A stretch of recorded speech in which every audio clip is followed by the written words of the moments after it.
So as you guys can see, this is how it looked. It's like a quick service center.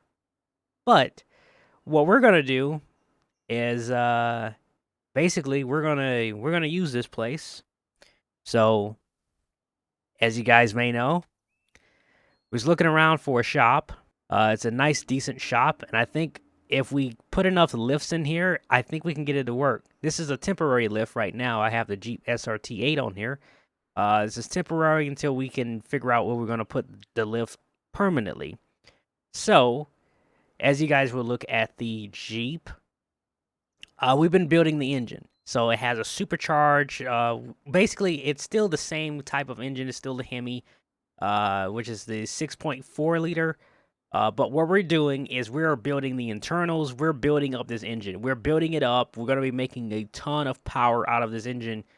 So when this thing comes off this lift, it's going to be perfect. And as you guys can also see, we got a lot of the car. We got the Jeep fixed up as far as the damage.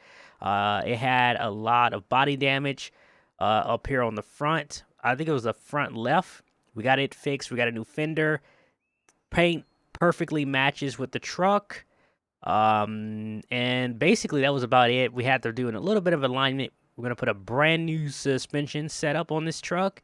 And this thing will be ready to rock and roll once when it comes off this lift. It's going to be a quick little buggy. And I can't wait to show you guys the final product of this. We got the exhaust ran, as you guys can see. We're going to be running side exhaust on the Jeep. So that's going to be pretty dang nice. Going to sound minister. But it's going to be weird because you're still going to have these holes in the back of the bumper for where the exhaust used to go. But I digress. We'll figure out later. Once when we get it running, we'll decide if we want to keep the side exhaust or we put it back to where it was. But we'll wait on that. And over here is my 1960, or no, this is my 1970. This is my Dodge Cornet. If you guys remember, this one was a barn find. It was an abandoned one, and it was stripped. This car was completely stripped. It had no wheels, it had no fronts, like it had no frame. It had nothing. Literally was just a sitting body in the middle of the desert with no engine, transmission, nothing. I mean nothing. And we got this thing fixed up pretty good. We got it fully restored, full interior, and it is nice. And as you guys can also see, we got some new meats on the car. So we got some brand new wheels and tires. We got a big slick on the back, which is now nice. And in case you're wondering why, it's because we got this car built. We got the engine built. So at first I wasn't about to do it. I was like, I don't know if I want to make this car a race car or anything. I was like, let's have a little bit of fun. Let's make it nice, you know. It's a big boat. Let's make this big boat move.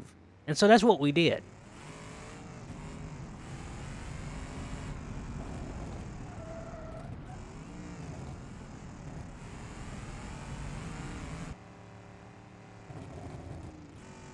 And also, in case you wonder, it's like, why did we come to California instead of Tennessee for the shop? The other reason behind it is because if you guys know, we drag race here in San Francisco. And so it doesn't make sense since the racing season is going to be starting back up for us and we're going to be racing this season. And all of my cars are literally here in this state. I figured, let's put the shop there as well. Number one, we're not far from the track. And we can also do a lot of... We could potentially do a lot of RP here. Due to the scale of this city. And we also have something big planned. Anyway, we're going to be getting on the drag strip here in a minute. I'm just making sure this car is dialed in, ready to go. And we're going to be taking her to the strip and see what this thing can do.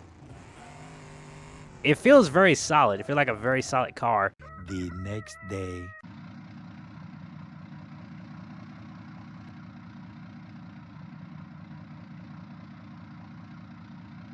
All right, we're gonna load the car up, and we'll be heading over to the track.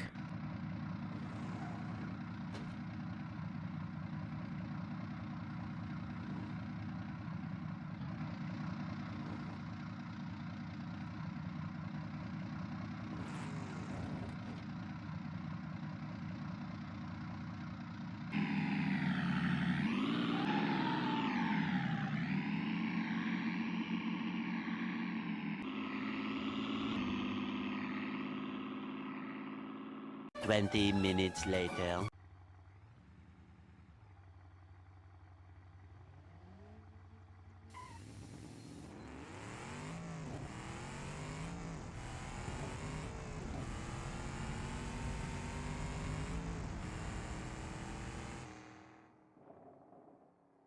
All right, look at that. 152 at 9.6. We almost got a 9-second car. So we're doing pretty good.